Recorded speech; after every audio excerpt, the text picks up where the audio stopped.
The views and opinions expressed in this program are those of the participants and do not necessarily reflect the views of Bronxnet or the program underwriters.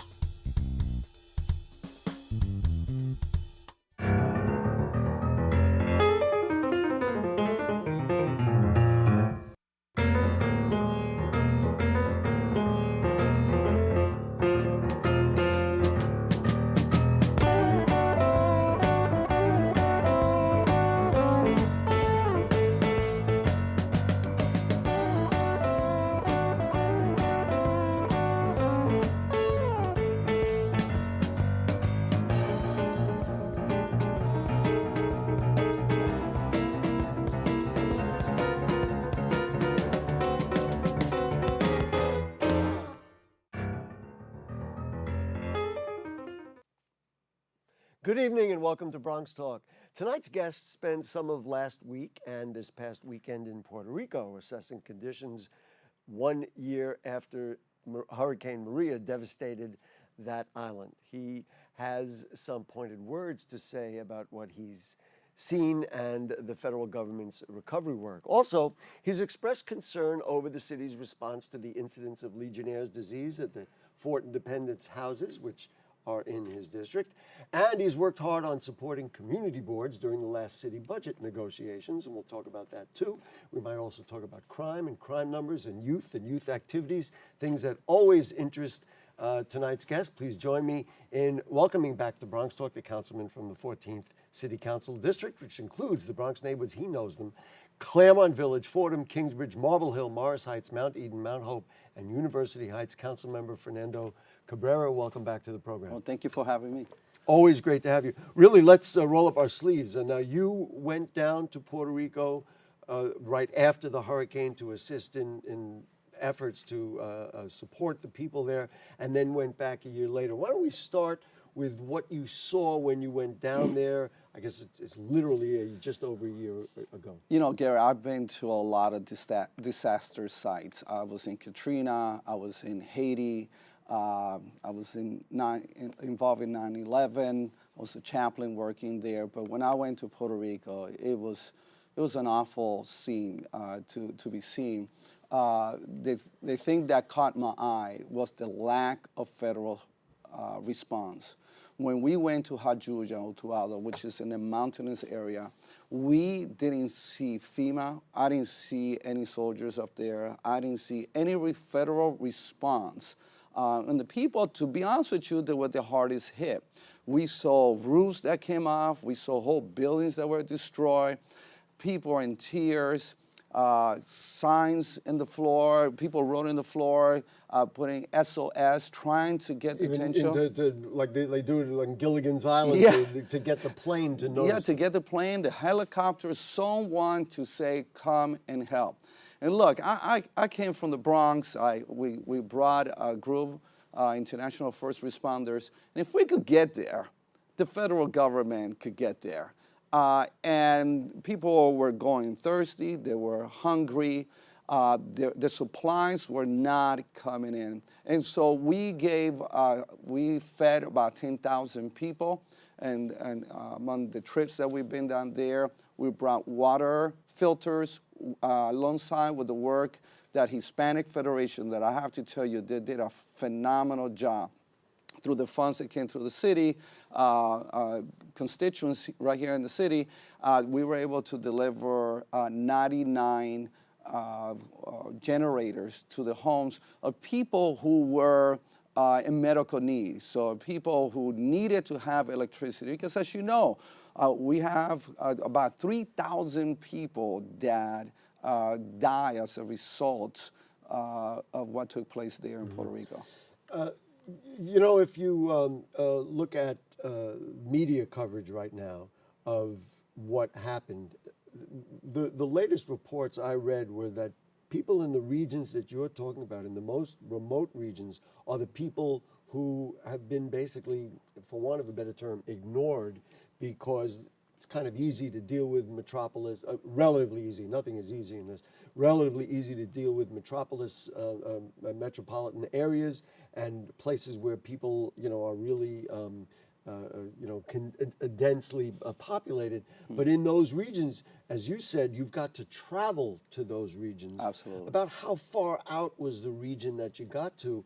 And I guess that compounds the problem. Of course, not forgiving that everybody deserves support, but that really compounds the problem. Well, normally that trip from San Juan takes us about 2 hours to get there. And through roads that were navigable? Right. Well, some. So we had to get creative and work with the people who were from the region and tell us how to get. We had over 250 bridges in Puerto Rico that were knocked out. Right. And so they had to tell us how to get there. And I think that was key, working with the people who live in the area. But that normally takes 2 hours. It took us 6 up to 8 hours to transport supplies. To get over there in the middle of the night, Gary, I was with a flashlight looking out because there were wires all over the place. So we had to wait. You're not going to touch and get tangled upon. And we saw cars that. But of course, were if I were to say, Councilmember Cabrera, I can get you a helicopter, you'd get there pretty quick. Well, I have some data on that because after Hurricane, I don't want to present a lot of data, but I have to tell you, Gary, what we've been able to discover is staggering. It baffles me, the lack of response. After Hurricane Harvey hit Texas, it took 6 days to deploy 73 helicopters for recovery. In Puerto Rico, it took 3 weeks to arrange an equal amount. And I saw that firsthand. All I saw was one helicopter in that region, which, by the way, did not stop.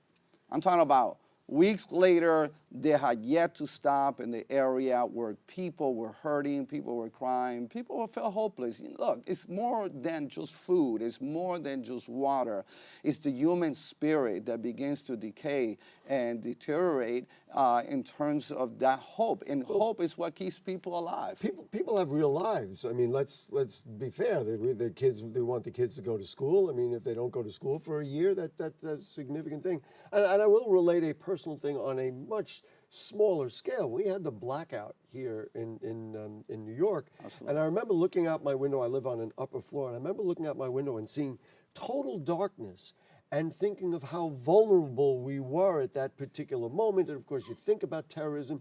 I think when the blackout first happened, we didn't know who caused it or what caused it. There were a lot of questions, and I was looking and I was afraid. When I compared that and how I felt to people who are living in a remote region who their roof may have been blown off. Right. They have no electricity. I mean, I just felt like, of course, the structure of New York was going to rebuild for me, and I wasn't going to be lost. I can't imagine what it must be like for Gary, people in those circumstances. I saw people living without their roofs, and I'm talking with children. I saw people living in the basement of their home with, at least in the bottom part they could be in, but no electricity. Your whole life changes. You're so right. I was here when that happened. Your whole life changes when you don't have electricity. And that was 3 days. I'm talking about people there 6, 8 months later. Hard to imagine. It's trauma. So now a year later, literally, I guess the anniversary was September 20. A year later, you traveled back. What did you see? So actually, I arrived on the 20th. And I expected. Now, did you go alone? Did you go with a group? I went with a group. I went with the international first responders. Right. And we went back to honor some of the people, and also to begin to scout also who still needed help, who still needed recovery. We came across a school in my Meye where Gary, this is going to shock you. They had no means of communication. The cell phones don't even work there. So imagine you sending your child to school and they're not able to communicate in case of an emergency. They did have an international phone, but FEMA took it away from them 6 months ago. Why would they? There was no explanation given. They said, we want our phone back, like, fend for yourself. Does the school have electricity at least? They have electricity, but they don't have water. Only functions like every other week. So we had to bring in. This is just this weekend. Children in school. Absolutely. Gary, I was livid, and so we went to town. We went to another town. We bought a pallet worth of water, and there's another pallet that 3 days later were to arrive. To at least hold them in the meantime. And then on top of that was a slew of other problems. They had no toys for the kids. There was no, it just, Because they're everything's discouraged. literally blown away. They lost everything. I want to ask you a little bit. I mean, you very pointed. I mentioned at the top of the show about the federal response. The president claimed that there were, the 3,000 deaths was an exaggeration, and there are people doing it for, political expediency, trying to attack him and his administration. But the response was great, and not as many people were hurt. I don't know. What's your thought? What's your response to that? Absolutely not. The fact is, I met with some of these families that have lost members. I met a lady who lost a leg, and there was a mudslide. Her husband died. I mean, it was just too many of them, and he's talking about only 18. Look, the studies were done. They were done by Harvard. They were done by the Ivy Leagues, and they used the criteria the CDC, the Center for Disease Control, uses. So, there's parity on how we do it after another hurricane.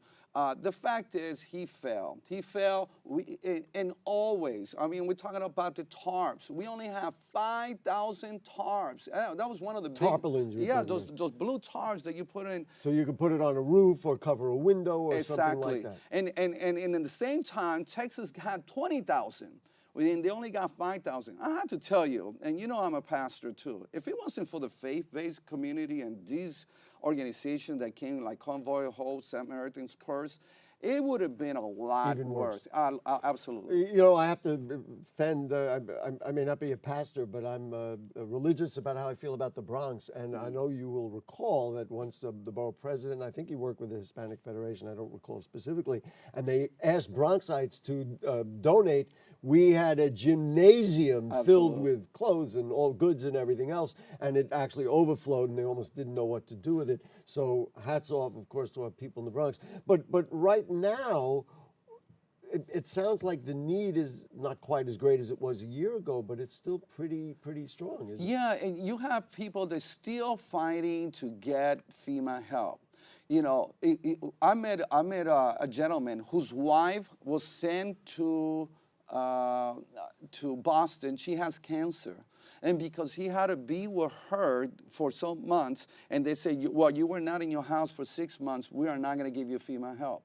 I mean, it's just a criteria that they use. It's just a lack of human care. It just is baffling. And I don't know if you want to think of motivation to that. I mean, certainly people have talked about racism and all these kinds of things. I don't know if you want to go there. Why do you think, I guess two-part, why do you think you're in this circumstance where Puerto Ricans are still begging FEMA to support? And then ultimately, what needs to be done now? I tell you, I believe it's for two reasons. They're treated like second-class citizens. If Puerto Rico was a state and we have the power to elect the President of the United States, we have the power and to be able to elect congressmen, which the population of Puerto Rico is bigger than many states, we would have had a different response. I truly believe that, and that's part of the dilemma. Political expediency. Yeah, so they treat Puerto Rico like a colony, which, by the way, United Nations very clear that you should not have colony. I think Puerto Rico, they need to give Puerto Ricans the opportunity to become a state. I was going to say, you advocate for statehood. Absolutely, 100%. Having lived there, I was raised in Puerto Rico, I could truly tell you that the time has arrived. Okay, and then what needs to be done now? Does the Bronx need to raise another collection?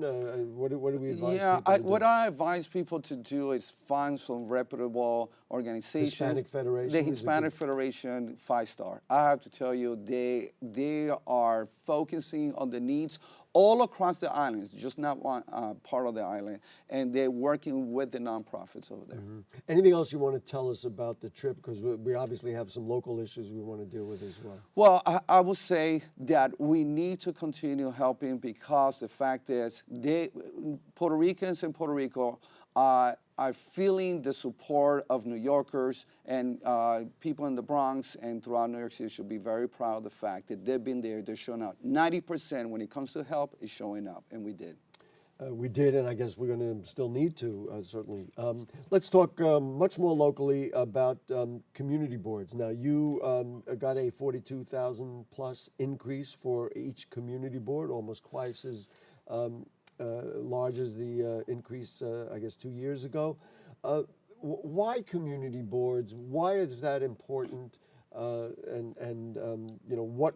Give me the climate of trying to lobby for that kind of funding. So, that's an excellent question, Gary. From 2012 to 2017, community boards only had like 23% added to their budget.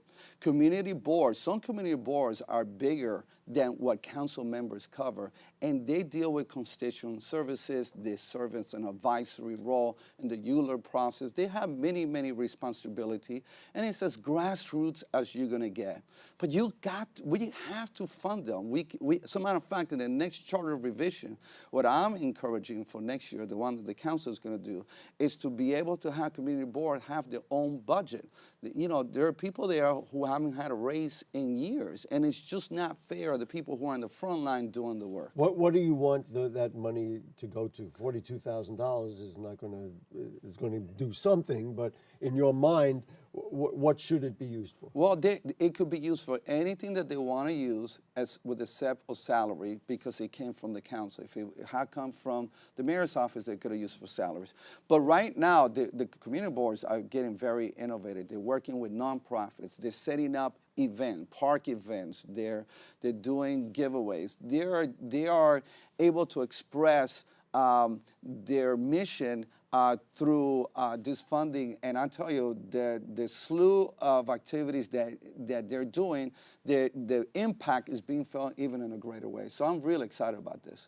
In a way, this is, if you look at the history of community boards, the recent history of it, they were strong and they were, I'm just guessing now pre-Giuliani, and then all of a sudden they started to, cut back on them, and now I guess we're in a shape to say, you know what, we still need more of it. What's the climate like amongst your colleagues? You now in your second term, you're in your final go-round. What are your colleagues saying about it? Was this a hard sell? Is it the kind of thing that they're saying, it's just Fernando talking, we're done with that? Or was it like, yeah, finally we're going to do this? It's actually my third term. Third term, yeah. But who's counting? Who's counting? But I should be counting. I'll be counting. Sure. But Look, I have to give it to my colleagues. They were there. There was not one of them that said, no, let's don't do this. And I have to give it to the Speaker of the Council, Corey Johnson, who was very supportive. That when the administration did not want to do it, our Speaker said, we're going to be there, and they provided an initiative. It was the only new initiative this year in the Council. Do you have a sense that Mayor de Blasio sees it the same way, or is this a bit of a Yeah, I'm not entirely sure, but I'm already working with the administration to baseline the increase next year, and they seem to be very open. So sometimes, you just got to keep on knocking until you get to the finish line. I mentioned the mayor. Your thoughts on Mayor de Blasio and his performance at this point? I mean, there's been frustration, yes, even amongst people who are so-called progressives. I think, and we have areas that we inherit from the two previous administration. The biggest area, the issue that we're dealing with is the housing crisis that we have. I mean, we started with close to 60,000 people being homeless. We created 70,000, administration, along with the council, 70,000 affordable housing apartments. But Gary, we still have 60,000. I was talking to the Commissioner, Steve Banks, about this just the other day, how do we still at 60,000? And the fact is that, there are people who are struggling. And though we have more jobs, we need better paying jobs at the same time. And we need more affordable housing. It's just the rents in New York City and here in the Bronx is starting to climb. And then you have gentrification taking place throughout the city. Ironically, in my district, we were one of the 7 districts all across the city that did not experience gentrification. Mm-hmm. And if you look at the Furman report, you'll be able to see that data there. So I think we need to be more attentive of what we do in our district to prevent gentrification. Although people would say that what's going to happen on Jerome Avenue, and there was a story about the first building that was proposed, and it certainly doesn't appear to be Bronx friendly, as it were, or the way we know the Bronx to be. There was also a story about, I think it was in the Norwood News, about one auto body guy who is already, it looks like he's going to lose his property. Is that not gentrification, and are you concerned about Well, it? actually, that first building, I had an opportunity Was the to Peter meet. Fine Yeah, so project? that Peter Fine is going to be affordable housing. It is? Yeah, absolutely. So, And then let me just interject, how affordable? And who is going to get in there? Because this is Well, the question. What AMI are they using, et cetera? well, the partner that communicated to me was talking about 60% AMI.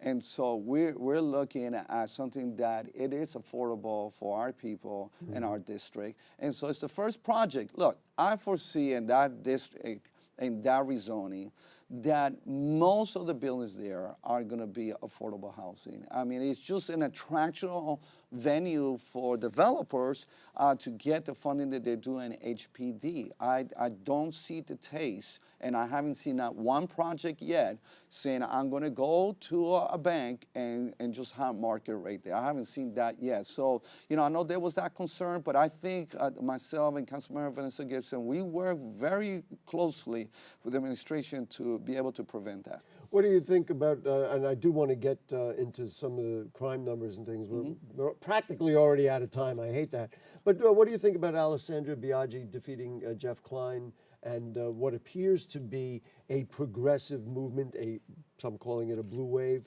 in the state, and certainly it has implications in the city. Corey Johnson was one of her supporters. Scott Stringer was one of her supporters. What are your thoughts? Well, in politics, you're going to have these waves. You're going to have these changes. You're going to have dynamics taking place. From my point of view, from where I was sitting at, I saw that the Klein campaign totally gave up in reaching out to Riverdale. And so there was no mailers. There were people saying, who is Biaggi running against? And it was actually, backwards, And that was one of the districts, if not the district, that put her over the top. Absolutely. And so, it's this strategic. Did you support Senator Klein? No, I didn't. Did you support her? No, absolutely. I stay neutral, and I just let them duke it out. Look, I love democracy. I love people running. The fact is, the people spoke. I'm happy for her that she won, and just like every elected official, when they get in, they're ecstatic when they get in, and I'm sure that she's ready to come in and to do the work. We of course, will wait and see. We won't preclude in a general election. We'll wait and see. Let us talk a little bit about crime. There was disturbing murder rates that came out really all over the Bronx. I think it was in the spring. And after, I think, a series of good reports, what's your thought about where we're at now in fighting crime in your district? Well, we saw the numbers steadily come down. Like in my district, we saw murders go down 66%. Amazing. I mean, we saw unemployment go. Why do you think that is? Well, because of the Cure Violence program. That was your program. That was the program that I started alongside with Jamani Williams, that is in 27 precincts. 18 precincts, $27 million later. It was the only initiative during the recession that we were able to incorporate in. But it's taking credible messengers. Those are ex-gang members who go back into the community. So if you see this situation in juniors, with that in that area, there was no Cure Violence program. And what does the program do? I mean, I think if something that works, I think we want to get everybody in the Bronx to take a piece of it. Absolutely, and we're about to have it now in the Kingsbridge area, by the way. I was able to get the administration to bring it over. But here's what it entails. You have a program, $1 million is given to them to be able to, so we're very serious. Given to who? To the nonprofit organizations. So for example, the one that I work with is the BRAG program from Good Shepherds. They're doing an amazing job. They're also on the other side of the Bronx. They come in and they work with the gang members, the crews. They're there overnight. They spend time with them. They're trying to resolve conflict between the different crews so they don't resort to violence. I'm hoping that some of that money can be spent on alternative activities, because we certainly want, as you know, we talk about it all the time. I'm a big believer that if you give kids productive activities, the crime numbers will go up. And one of those productive activities is jobs. Almost every Every crew member that I have ever spoken to, they asked me, can you give me a job? 2 weeks ago, right here in Kingsbridge, 2 young people, and that I spoke to, gang members, they said, help me get a job, connect them with BRAGs, and so the BRAG program. So we have that. We have wraparound services. We got legal services for them. And then we're in the schools as well. And so we're doing the conflict mediation work that is happening. That's why you saw the numbers citywide just come down in a tremendous way. And you're hopeful that some of those monies can, you say it's going to spread? Yes, absolutely. If I was voting, I'd vote yes. Last thing I just want to mention, we don't have a lot of time. You introduced a bill after the last go-round of Legionnaires' disease. Talk to me about, it was only 2 people, but the implications are that we don't still have our arms around the problems, especially in NYCHA buildings. You know what upset me, Gary, was the process that the Department of Health and NYCHA have. I don't think people realize that whenever the criteria is if you have 2 cases, that they come in and they treat it as a serious case. They're supposed to come in and then they test the water. Then it takes about 3 weeks to get the results. And then they remediate the problem. Your point is within that 3 weeks, Yes, anything could happen. Absolutely. If there is a problem. There you go. You know, you could catch Legionnaires' disease. Sometimes Legionnaires' disease resides in the shower heads. And so the mist that is produced, that's why they tell you to take a bath instead. So we got to Just to cut to the with it. chase, your thing is to move it forward so that testing is done immediately if something is discovered. Absolutely. And how is that received? Where is that at? It's on the floor of the council. It's being debated. Yeah, so right now it's LF's request, and we went in to introduce it. Councilmember, never enough time, always more to talk about than we have time for, but we do appreciate you joining us tonight. Thank you. If anybody wants to reach out to the council member, you can do it through us. You can reach out to his office for Cure Violence, all these other things. I'm sure he'll be happy to receive you. Constituent services, Absolutely. He puts that high on his priority Yes, list. thank you. For your time. Folks, and again, if you do have further questions or comments on anything you heard on tonight's show or anything going on in the Bronx, you email them to us at BronxTalk@BronxNet.org. You send us a tweet at BronxTalk or post them on our Facebook page. We read them on the air during a future edition of the program. And if it really is something that you need to get to the councilman, we will do it for you. Hello, let's do it, you know. Also, you can check out the archives at BronxNet.org. You find Bronx Talk by following the watch menu on the new BronxNet website. We thank our producer is Helen Greenberg. Our director is Lissy Dominguez. We will see you next week. We're going to be celebrating our 24th anniversary soon. Unbelievable. Good night.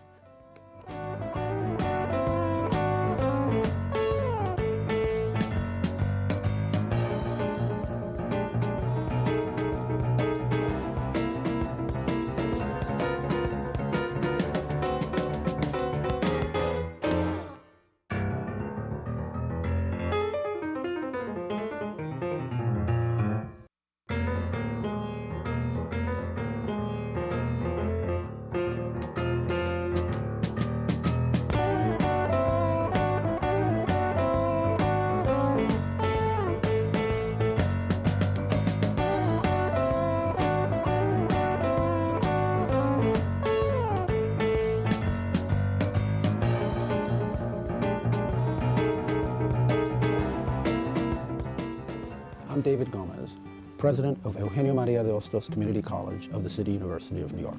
Hostos first opened its doors in 1968. The men and women who made it happen fought for an institution that would change the lives and forge the futures of the people of the South Bronx. When I first walked in, I got the sense of community and family. Hostos has transformed not only my life, but the life of so many other people in the South Bronx for 50 years.